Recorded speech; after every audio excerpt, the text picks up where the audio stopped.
दूसरी तरफ अनिका की खुशी का ठिकाना नहीं था।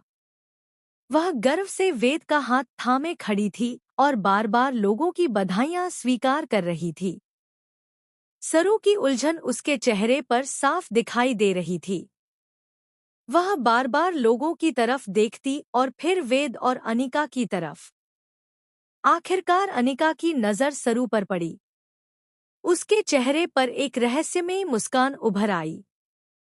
अनिका धीरे धीरे सरू के पास आई और ताना मारते हुए बोली, लगता है तुम्हें अभी तक कुछ पता नहीं चला, इसलिए तुम इतनी हैरान नजर आ रही हो। मिस्टर वेद, क्यों न आप खुद ही सरू को बता दें कि आखिर सभी लोग आपको बधाई क्यों दे रहे हैं। अनिका की बात सुनकर वहां मौजूद सभी लोगों की नजरें सरू पर टिक गईं।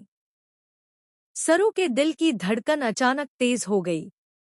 उसे महसूस होने लगा कि कुछ ऐसा होने वाला है जो उसके जीवन को पूरी तरह बदल सकता है। वेद ने एक गहरी सांस ली और फिर सरू तथा रजत की तरफ देखते हुए कहा, दरअसल मेरी और अनिका की शादी तय हो गई है। बहुत जल्द हम दोनों एक दूसरे के साथ नई जिंदगी की शुरुआत करने वाले हैं। और सिर्फ इतना ही नहीं, कुछ ही दिनों में हमारी सगाई भी होने वाली है। यह सुनते ही सरू के चेहरे का रंग उड़ गया। ऐसा लगा मानो उसके पैरों तले जमीन खिसक गई हो। वह खुद को संभालने की कोशिश कर रही थी, लेकिन उसके दिल में एक अजीब सी बेचैनी उठने लगी। उसने मुस्कुराने की कोशिश की, मगर उसकी आंखों में छिपा दर्द साफ नजर आ रहा था। सरू बिना कुछ कहे वहां से हट गई।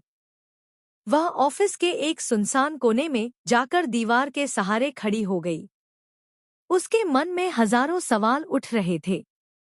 वह खुद को समझाने की कोशिश कर रही थी कि अब उसे कोई फर्क नहीं पड़ना चाहिए, लेकिन दिल मानने को तैयार नहीं था। उसी समय किसी के कदमों की आहट सुनाई दी।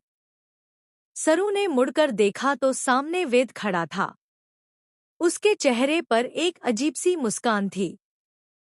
वह धीरे धीरे सरू की तरफ बढ़ा और उसकी आंखों में देखते हुए बोला, क्या हुआ सरू?